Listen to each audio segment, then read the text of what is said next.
네, 지난주가 포토 선데이였습니다. 그래서 제가 서론겸해서 설교를 제가 사진관에서 겪었던 몇 가지 이야기들을 해드렸습니다.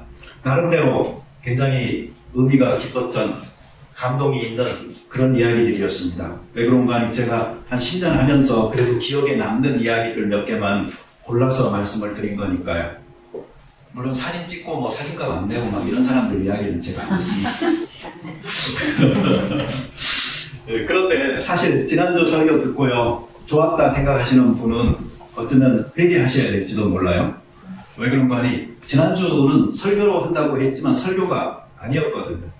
그게 간증도 아니었고 성경 공부도 아니었고 신앙 강좌도 아니었어요. 왜 그런가 하니 설교는 하나님의 말씀이 무엇을 말하느냐 하는 것을 전하는 것이 설교이기 때문입니다. 그러니 오늘 여러분 저에게 기대하는 것이 하나님의 말씀을 잘 전해주는, 읽으면 좋겠어요. 여러분이 그런 기대를 가지시길 바라요. 네, 저기 시내에 가잖아요. 그러면 구세군 그 회관 큰 게 있어요.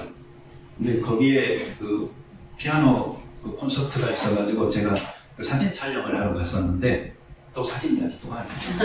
이건 내적이 없던 이야기인데 지금 튀어나왔어.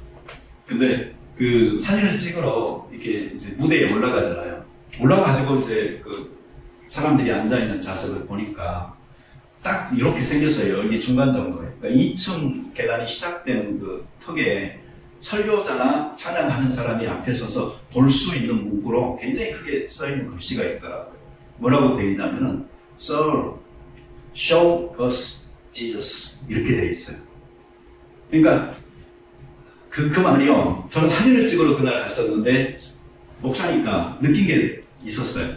뭐냐면은 여기 사람들이 이렇게 앉아 있는데 사실 그 사람들이 전부 다 말하고 있는 것 중에 한 메시지는 뭐냐면은 거기에서 딴소리 하지 말고 우리에게 예수님을 보여주세요 하는 그런 말을 그 앞에 선 모든 사람들이 하고 있는 그런 문구처럼 저에게는 느껴졌어요. 그러니까 여러분 여기서 찬양하시고 또 설교하고 기도하고 하는 모든 사람들이 예수님이 어떤 분인지를 여러분들에게 보여줄 수 있는 그런 말과 노래와 그런 모델들이 다 될 수 있도록 기도해 주시고 그런 것을 여러분들이 요구할 수 있게 되기를 바랍니다. 자, 그런 점에서 오늘은 제가 설교를 하겠습니다. 우리가 복음서를 펼쳐보면요 항상 만나는 사람이 예수님과 그 제자들입니다. 그래서 이분들은 단골 손님으로 항상 나오는 분들이고요. 장면에 따라서 특별하게 등장하는 사람들이 바뀝니다. 그런데 오늘 본문에 보면은 10명이나 엑스트라가 등장하고 있는데 그 중에 한 명은 또 스포트라이트를 받고 있습니다. 근데 이 10명의 모두는 다 나병 환자들이었습니다. 이 나병은 한센시병이라고도 하는데 옛날 우리나라에서는 문둥병이라고 했습니다. 근데 우리나라의 그 열악한 실정을 우리가 아시잖아요. 그리고 일제시대를 거치고 해방을 맞고 대한민국 정부가 들어서면서도 이 문둥병자들을 잘못 취급하여서 그들의 인권을 무시하고 했던 역사를 우리는 부끄럽게 가지고 있습니다. 그래서 이 문둥병자에 각인된 이 나쁜 그 이미지 때문에 요즘은 혐오 표현이라고 해서 이 말 자체를 사용하지 않습니다. 이 경상도 분들은 뭐 문디 이런 말 쓰잖아요. 그러니까 그런 말 잘 하지 마세요. 이게 가끔 오해를 불러일으키기도 합니다. 근데 이게 원래는 그 서당에 보내가지고 글을 배우는 아이들, 그 문동이라고 그래가지고 그렇게 시작되는 말이다라는 그런 말도 있어요. 그렇지만 인식이 요즘 안 좋다 보니까 좀 조심하기는 해야 됩니다. 요즘은 약이 좋아져가지고 이 나병도 치유가 됩니다. 항나제 독합 요법이라고 해서 주사 한 번에 리팜피신이라는 것을 주성분으로 한 항생제를 복합적으로 주사를 하잖아요. 그러면 아주 간단하게 완치가 가능합니다. 그렇지만 옛날에 나병은 불치병이었습니다. 근데 암과 같은 그런 선고였다고도 볼 수 있지만 사회적이고 종교적인 측면에서 본다면 훨씬 더 심했죠. 구약 성경에 보면은 이 악성 그 피부병과 이런 그 나병이 약간 혼재되어 있어가지고 이렇게 나옵니다. 그래서 이것들에 대한 어떤 그 이스라엘 사회의 대처 방법이 전부 다 이 나병 환자에 관계된 것이라고 생각되지는 않습니다. 그렇지만 이 피부병이나 또 이 나병은 사람에게 괴롭힘을 많이 주는 병이었어요. 보기에도 좀 흉하고요.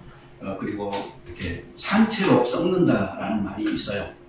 한번 생각해 보세요. 살아있는 생명인데 썩어가고 있어요. 그래서 피부가 문드러지고 신체 부위들이 떨어져서 나갑니다. 그래서 냄새도 많이 나고 해서 사회에서 격리시켰죠. 그리고 종교적으로 본다면 이 제사 드리는 일에도 이 사람들은 참석할 수가 없었습니다. 그 예수님 당시에도 이것은 그대로 이어져 내려왔었고요. 그리고 항상 자기들이 이 깨끗하지 않다라는, 부정하다라는 그 표식을 하고 다녔고요. 그리고 자기들이 어디 갈 때에는 이 부정하다라는 소리를 자기들 스스로가 이렇게 지르면서 다녔어요. 그래야 다른 사람들이 또 피해 갈 수가 있으니까요. 우리가 한 1년 이 코로나 경험하면서 어떤 그 병의 보균자가 된다는 것이 얼마나 사람들에게 위험하고 또 많은 오해나 혐오를 불러일으키는지 우리가 경험을 했습니다. 그래서 사람들은 피합니다. 그렇지만 예수님은 예루살렘을 가시는 길에 갈릴리와 사마리아의 그 경계 선상을 지나시면서 한 마을로 들어가십니다. 한글 성경에 보면은 그냥 예루살렘 가는 길이 어쩌다 그냥 지나쳐 들린 것처럼 표현되어져 있지만 그것은 아니고 예수님께서는 분명한 의도를 가지고 갈릴리와 사마리아의 경계를 따라가시다가 한 마을로 들어가셨습니다. 여러분 요즘도 좀 그런 경향이 있어요. 이 도심 사람들이 좀 많이 모여 사는 곳은 항상 뭐가 융성하고 풍성하죠. 물론 도덕적인 타락이나 이런 것도 심하지만 그런데 그러한 곳에 살지 못하고 이 경계로 내몰린 사람들이 항상 있어요. 우리 사회에도 있고 또 예수님 사셨던 당시에도 마찬가지입니다. 예수님이 이 마을에서 10명의 그 나병 환자를 한꺼번에 만났다는 것도 어쩌면 이 갈릴리와 사마리아라는 경계선상에 있는 마을, 그래서 그만큼 사람들로부터 소외되고 격리되고 또 뒤떨어지고 한 사람들이 모여 살고 있는 동네, 그곳을 예수님께서 찾으셨기 때문에 이 10명의 사람들을 한꺼번에 만나셨다라고도 생각되어집니다. 예수님께서는 그렇게 사람들로부터 잊혀지고 또 사람들로부터 혐오함을 받는 사람들을 친구로 삼으셨고 그리고 그 사람들과 가까이 지내셨습니다. 이 NSW가 이 빅토리아 주하고 이제 한 2주 정도 지나면은 경계를 이제 넘나들 수 있게 자유롭게 됩니다. 빅토리아가 좀 심했잖아요. 멜번 중심으로 그 코로나 바이러스가. 근데 좀 안정화되면서 이제 이렇게 했고요. 그리고 퀸슬랜드 주는 자기들의 그 정치적인 상황 때문에 좀 심하게 했어요. NSW하고도 보다 나갔고, 그리고 지금 이제 열기는 열었는데요. 지금도 문제가 그 시드니 사람들은 못 오게 해요. 그 NSW 이게 리저널 에리아에 있는 사람들은 갈 수가 있는데 시드니 거주자들은 아직도 위험한 쪽으로 분류를 해서 못 오게 하고 있습니다. 그런데 윈저 쪽에 사는 사람들은 괜찮대요. 거기는 또 퀸슬랜드 주하고 역사적으로 특별한 관계가 있나 봐요. 그래서 그걸 또 허용하기도 하고 해서 형평성의 논란이나 이런 것 때문에 좀 말들이 많습니다. 근데 이번에 우리는 겪었어요. 이 국경이나 또 주 경계나 이런 것들이 막히고 소통이 불편해지는 것이 얼마나 어려운 것인지. 그러나 그렇게 고립되어진 지역에 있는 마을을 예수님께서는 찾아가셨고 그 중에서도 특별히 어려운 가운데 있는 사람들을 가까이 지금 하고 계시는 것입니다. 예수님께서는 인생의 무거운 짐들을 외면하지는 않으셨습니다. 우리들은 어떻게 하나요? 교회가 잘하는 건 뭐죠? 열심히 하려고 하는 것은 전도죠. 그러나 잘 못하는 것은 뭘까요? 그들의 실제적 필요를 알고 채워주고 그들의 고통을 덜어주고 짐을 져주고 하는 일은 소홀히 하죠. 그러니까 다시 말하면 예수님 믿고 천국 가세요라고는 말을 하지만 이 세상에서 그들이 천국의 한 자락이라도 좀 가까이 느껴볼 수 있도록 우리가 사랑은 베풀지 않는다 하는 말입니다. 우리들은 하나님 나라의 복음을 전하면서 이 지상에서의 또한 그들의 행복을 관심을 갖고 우리가 노력해야 됩니다. 그러나 우리 스스로가 해결사라고 자처하지는 말아야 됩니다. 우리는 어디까지나 한계를 가지고 있는 사람이고 남의 짐을 대신 져줄 수는 있지만 그러나 우리들 각자도 각각의 짐을 져야 되는 일들이 또 있으니까 항상 특별한 어떤 한순간에 남의 짐을 져줄 수 있는 마음의 그 준비, 사랑은 가지고 있대 그 문제의 근본적 해결은 하나님이 하신다라는 신앙의 관점도 우리는 가지고 있어야 합니다. 어쩌면 우리가 보다 적극적으로 선을 행하지 못하는 이유 중에 하나가 우리 스스로를 경계인이다라고 생각하기 때문입니다. 다시 말하면 한국은 떠났고 호주에 왔는데 한국 사람도 아니고 호주 사람도 아닌 어떤 정체성의 혼란을 우리는 겪고 있고 이런 와중에 내 삶도 소속감 없이 표류하고 힘들다라는 그런 기본적 생각이 우리에게 있어서 그런지는 몰라도 여유들이 좀 없어요. 그래서 나도 누군가의 도움이 있었으면 좋겠다 하고 우리는 도움을 찾지 도움을 찾는 사람에게 내가 도움이 되어줄 수 있는 마음의 여유를 갖기가 그렇게 쉽지 않은 것도 사실입니다. 그런데 이거 아셔야 됩니다. 우리는 결코 불행한 사람들이 아닙니다. 요즘 이 시대가 어떤 시대죠? 지구촌이라고 하는 시대예요. 어떤 한 나라에 소속된 국가의 국민이 아니고 정말 코스모폴리턴으로 세계 시민으로서의 의식을 우리가 가지고 살면 훨씬 더 좋은 그런 시대입니다. 그리고 이미 그리스도인들은 하나님의 백성으로서 하나님께서 통치하시는 모든 세계의 큰 그림을 보고 있는 사람들이니 우리는 훨씬 더 많이 진도가 나가 있는 거죠. 때로 우리는 언어나 문화 때문에 스스로가 어려움을 겪고 있다 할지라도 우리의 자녀들은 우리도 조망을 가지고 열린 세계에서 일할 수 있는 기회들을 더 가질 수 있으니 얼마나 좋습니까? 그러니까 자녀들 교육 여러분 잘 시키셔야 됩니다. 예수님께서 남용 환자 10명을 치유해 주셨어요. 선택적이었나요? 아니었어요. 10명 모두를 다 치유해 주셨어요. 10명이 모여봐요, 여러분. 그 차이가 얼마나 나는지 아세요? 각자의 개성이나 모든 것들이.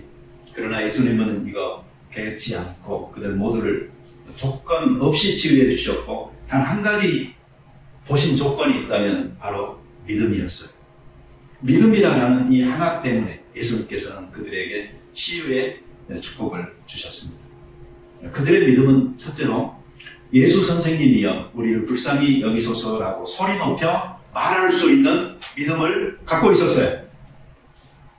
예수님이 어떤 분인지 어느 정도 알았는지 그건 잘 모르겠어요.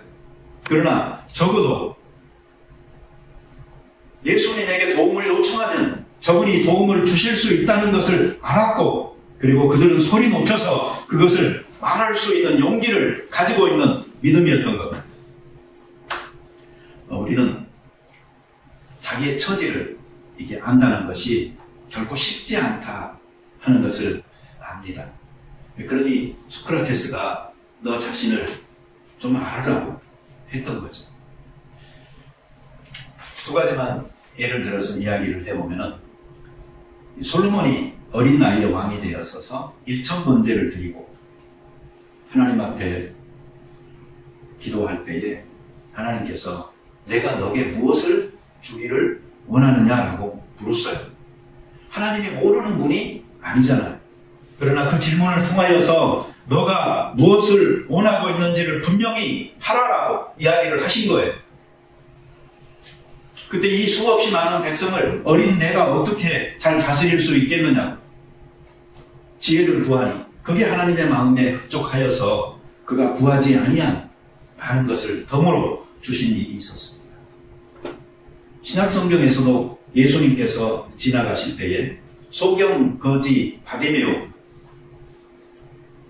예수님께 도움을 요청하는 소리를 질렀어요. 사람들은 조용히 하라고 했지만 그는 더욱더 소리를 질렀어요.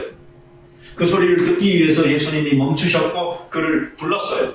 그리고 나서 내가 너에게 무엇을 하여 주기를 원하느냐라고 물으셨어요. 딱 보면 알잖아요. 소경이요 거지인 그가 그의 근본적인 인생의 문제를 해결하기 위해서는 눈부터 떠야 되잖아요. 그렇지만 예수님께서는 내가 너에게 무엇을 하여 주기를 원하느냐 물으심으로 그 중심에 있는 소원이 그에게서 분명하게 표현되어지기를 원하였던 거예요. 우리도 삶을 살면서 신앙생활하고 또 하나님에게 도움을 요청할 때도 그냥 막연하게 구하지 마시고 우리를 중심의 소원을 분명하게 갖고 그리고 하나님께 간구하는 우리가 되어져야 되겠습니다. 그것을 소리 높여 외쳐보세요. 마음속에 담고 있지만 말고. 두 번째로 예수님께서는 제사장들에게 가서 너희 몸을 보이라 이렇게 이야기를 했습니다. 그 당시에 문화가 이겁니다. 그렇게 피부병이나 남용을 앓고 있는 사람들은 제사장에게 가서 완치되어졌다라는 그 선언을 들어야 돼요. 그래야지 정상적인 자기 생활로 돌아갈 수가 있었던 거예요. 그런데 예수님 지금 고쳐주셨나요? 안 고쳐줬어요. 그런데 예수님은 너희 몸을 제사장에게 가서 보이라 그러는 거예요. 그 말이 무엇을 의미하는지 그들은 알고는 있었어요. 고쳐지지 않은 몸을 가지고 제사장에 가봐야 소용없는 거죠. 그런데 예수님이 가서 보여라 하니까 이건 분명히 예수님이 고쳐주실 것이다 라는 이 믿음을 가지고 그들이 발걸음을 옮겼던 겁니다. 이것도 대단한 믿음 아닙니까? 여러분 우리는 많은 질병이나 또 고통, 삶의 어려움들을 안고 살죠. 그런데 하나님의 개입하심과 더불어서 이 문제가 어떻게 해결되기를 우리는 보통 원합니까? 즉시로 해결되기를 원하죠. 그래서 하나님 즉시로 이 문제에 개입하셔서 이걸 해결해 주세요. 이렇게 간구할 때가 많이 있습니다. 그래서 즉시로 그 문제가 해결되어지는 사람이 믿음이 큰 것일까요? 저는 그렇지는 않다라고 봐요. 왜 그런가 하니 바로 이 나병 환자들처럼 지금 즉시로 내 몸에 어떤 흔적은 안 나타났다 할지라도 제사장에 가서 네 몸을 보이라라는 말을 듣고 인생의 걸음을 걸을 수 있는 사람들, 그 사람들이 바로 가는 중에 하나님의 치유하심을 경험하는 경우가 또한 많기 때문에 제가 세 가지 이 오히려 법칙에 대해서 말씀을 드리겠습니다. 첫째 오히려는 오히려 그 반대입니다. 믿음이 큰 사람에게 하나님은 즉시로 뭔가를 하실 것 같지만 반대로 하셔요. 오히려 못 믿는 사람에게 지금 즉시로 어떤 기적이, 현상이, 변화가 나타나지 않으면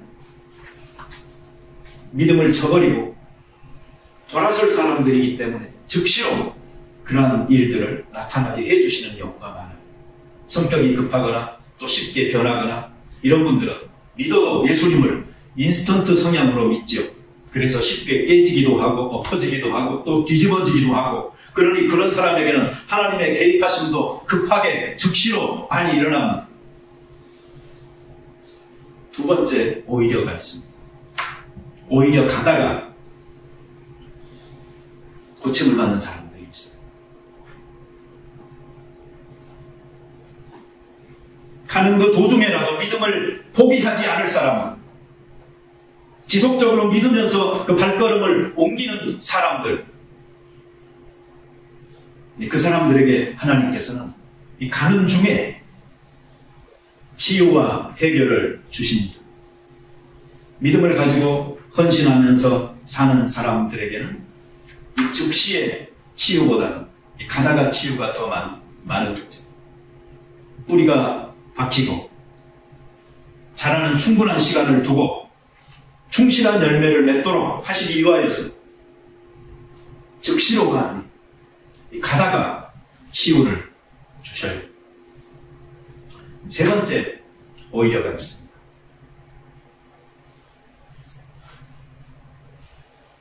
이것은 정말 특별한 사람들에게 하나님께서 허락하시는 놀라운 축복인데요.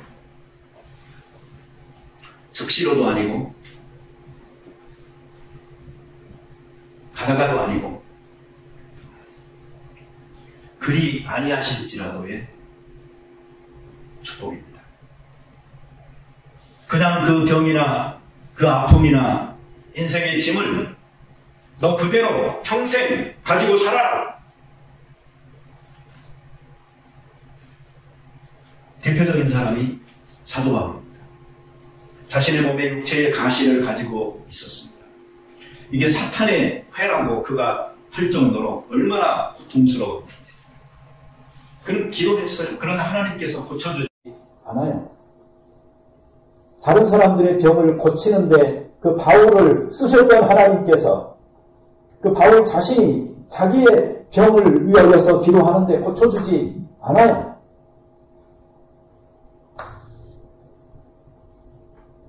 여기에서 우리는 진짜 가시와 가짜 가시가 무엇인지를 구별할 줄 알아야 됩니다.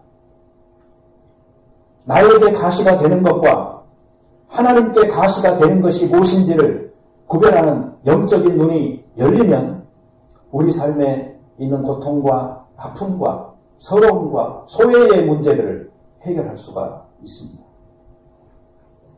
생각해 보세요. 나에게는 질병이 가시입니다.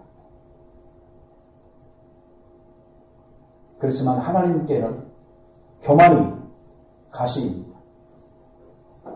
그래서 질병을 통해서 이 진짜 가시인 교만을 다스리고 계시는 하나님이 아니신가 하는 문제를 생각해 볼 수 있어야 합니다. 정말 하나님께서 크게 그리고 길게 쓰시는 사람들은 문제에서 해결함을 받은 사람들이 아니고 그 문제와 더불어서 삶을 살면서도 믿음을 저버리지 않기를 배운 사람들이에요. 얼마 전에 어떤 집사님과 이야기를 하는데 저희 교회 집사님 아니에요. 저는 우리 교회도 이런 집사님 있으면 좋겠는데 잘 안 뛰어. 이 집사님에게 가정에 어려운 일들이 좀 생겼어요. 그래서 제가 만나서 걱정도 하고 좀 위로도 하고 했는데 그 집사님이 오히려 저에게 더 은혜되는 말씀을 하셨어요. 그게 뭐냐면 이겁니다. 목사님 걱정 마세요. 하나님께서는 사랑하는 가정은 기도하라고 기도 제목을 꼭 주십니다. 이렇게 말씀하시더라고요. 보통 사람들은 닥친 어려움과 고통이라고 괴로워했겠지만 그분이라고 그게 없겠어요. 그러나 그걸 넘어서 끊임없이 기도하도록 하기 위해서 하나님께서 주시는 이것은 기도 제목이다. 이렇게 받아들일 수 있는 그 믿음이 참 대단하지 않습니까? 그 나병 환자들의 세 번째 그 믿음은 큰 소리로 하나님께 영광을 돌리는 믿음이었습니다. 이 둘째 믿음까지는 10사람이 다 같이 공통적으로 가지고 있었던 믿음이에요. 그런데 이 셋째 믿음은 오늘 성경에 보면 10명 모두가 물론 영광을 돌렸겠지만 특별히 한 명의 나병 환자에게 집중하여서 설명하고 있습니다. 그 중에 한 사람이 자기가 나은 것을 보고 큰 소리로 하나님께 영광을 돌리며 돌아와 예수의 발 아래 엎드려 감사하니 그는 사마리아 사람이라. 여러분 감사하실 때 크게 하시기 바랍니다. 하나님께 영광을 돌리는 거예요. 하나님의 이름을 높여드리는 거예요. 어느 구석에서 조용히 하지 마시고 크게 외치세요. 하나님은 위대하신 분이라. 그리고 그 나병 환자는 어떻게 했나요? 돌아왔습니다. 그리고 엎드렸습니다. 그리고 감사했습니다. 왜 10명이 치유함을 받았는데 9은 어디 있느냐? 왜 너만 왔느냐? 예수님께서 말씀하셨을까요? 아마 다른 사람들은 제사장에게 가는 것이 더 급했겠죠.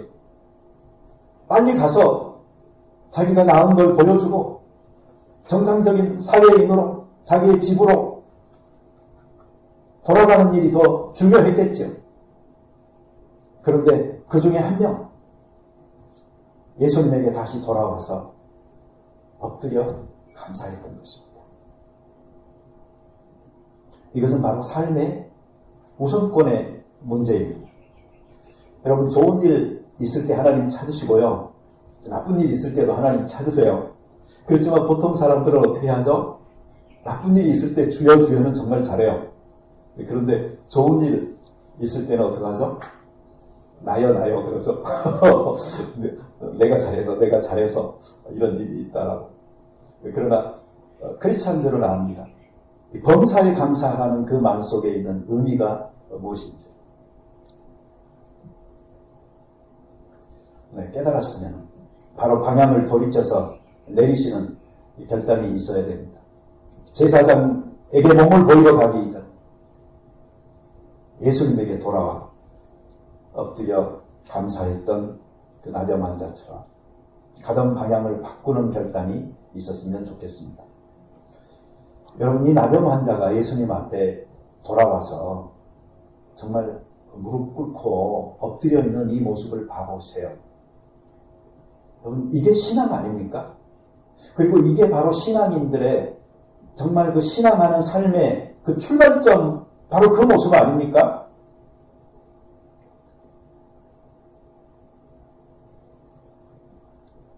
이것이 바로 하나님이 행하신 일에 대한 경외, 그리고 겸손, 그리고 순종의 표시고, 이제 예수님 말씀하세요, 무엇이든지 라는 그 자세가 되기까지 하나님께서는 그리스도인들을 연단시키십니다. 그러니 신앙의 이 겉에서만 돌면서 빙빙 돌고 있는 사람이 있으면요, 매 맞고 그러기 전에 빨리 돌아오세요. 그래서 예수님 앞에 바로 이 나병 환자와 같은 모습으로 엎드려 서 있기를 바랍니다. 그러면은 바로 그 순간이 감사하는 신앙과 더불어서 자기의 삶을 자유롭게 살아갈 그러한 축복의 시간입니다. 오민 않고 살다가, 그리고 숙제 못 풀고 살다가, 길이 막혀 답답하다가도 하나님의 개입으로 말미암아 정말 속 시원하게 해결되어져서 하나님께서 행하시는 크고 놀라운 일들 앞에서 감탄하고, 그리고 감동하고, 감복하고, 감사하고, 그렇게 살아가시는 우리가 되어져야 되겠습니다. 여기서 감사한다는 것은 하나님을 찬양한다는 것과 사실 같은 말이죠. 이어집니다. 꼭 노래한다는 말이 아닙니다.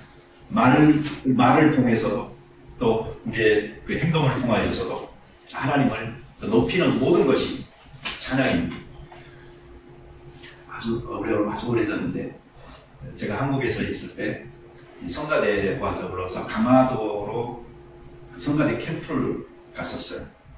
근데 거기에서 제가 그 특강을 하면서 그런 이야기를 했던 것 같아요. 나는 노래를 잘 못합니다. 그러나 정말 찬양하는 것을 좋아합니다. 라고 말을 했어요. 거기서 제가 의미했던 찬양은 노래가 아니죠. 그냥 하나님을 높이는 거죠. 그래서 노래한다는 것으로 성가대가 찬양한다 생각하지 마시고, 정말 하나님을 높일 수 있는 여러 수단과 방법을 다 통하여서 그 하나님을 찬양하기 바란다고 했던 적이 있어요. 여러분, 우리는 꼭 노래만이 아니고 우리의 말과 행위 여러 가지 것들을 통하여서 그러한 일을 할 수가 있습니다. 그러니 감사, 그것은 바로 찬양, 그리고 그것이 바로 예배가 되어진 우리들이 되어져야 되겠습니다. 성경에서 보면은 이 감사한 사람의 신분이 뭐였죠? 사마리아인이라는 것을 강조를 하고 있어요. 누가가 누가복음을 썼고 누가가 이방인이었잖아요. 그렇기 때문에 이방인인 누가의 눈에는 10명이 치유를 받았는데 그 중에 돌아와 감사한 이 한 사람의 이방인이 눈에 띄었던 거죠. 그래서 그것을 굉장히 강조하여서 이렇게 말하고 있습니다. 자격 없는 자, 스스로 왜 이런 생각을 갖고 있으면 자격 없는 자에게 베풀어 주시는 은총이라는 것이 더욱더 크고 놀라운 것입니다. 그렇지만 나는 자격이 있는 자다라고 생각하고 있으면 감사함이 그렇게 충만하게 나오지 않아요. 우리가 1년을 살면서 하나님 앞에 감사하는 시간이 부족했다면요, 어쩌면 우리는 주님을 찾는 일에 익숙하지 않고 내가 자격이 있어서 자신감 있게 나의 삶을 부러지게 잘 처리하면서 살고 있다라는 그러한 부류에 속하는 사람인지도 모르겠습니다. 우리가 우리의 연약함을 인정할수록 정말 나의 모습이 무엇인가 여기 이 나병 환자들처럼 깨닫고 무엇이 필요한지를 알았기에 예수님을 향하여 그것을 큰 목소리로 외쳐서 강구하는 간절함이 있는 사람들이라면 하나님의 하시는 일들 앞에 더욱더 큰 감사가 있으리라고 생각합니다. 여기 보통 11월 셋째 주를 추수감사절이라고 하잖아요. 그거는 신앙의 자유를 찾아서 신대륙으로 미아메리카 땅으로 건너간 이 청교도 신앙을 가지고 있었던 위대한 신학인들이죠. 그 사람들이 인디안의 도움을 받아서 첫 수학을 하고 나서 감사 예배를 드리는 것에서 기원했다라고 말합니다.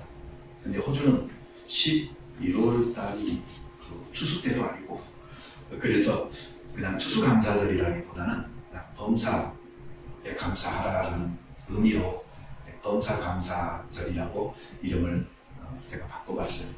우리 다음 주에 감사절을 지킬 적에 우리 성찬식도 오랜만에 좀 같이 하도록 하고요. 그래서 하나님께 대한 감사와 또 같은 그리스도인됨에 대한 감사와 또 우리의 이웃들의 책임 있는 자들로 세워준 우리의 역할에 대한 감사를 같이 나누고 하나님을 찬양하는 시간을 갖도록 하겠습니다. 같이 기도드리겠습니다. 자비로운 주님 감사합니다. 오늘 치유받은 나병 환자들처럼 우리의 삶 속에 상처와 아픔과 짐이 되는 일들이 많이 있지만 그러나 해결자 되시는 주께서 우리와 함께하여 주시니 즉시로 또는 가는 중에 또는 그리 아니하실지라도 모든 일을 통하여서 우리를 복되고 선하게 인도하시는 주님임을 믿습니다.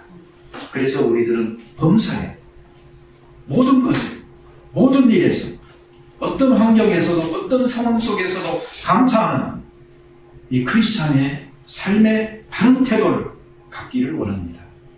주님, 우리 마음속에 교만함을 없애주시고 우리 입의 불평들을 없애주셔서 하나님을 찬양하고 감사하는 이 태도 가지고 하나님께 영광 돌리며 살 수 있게 도와 주시옵소서.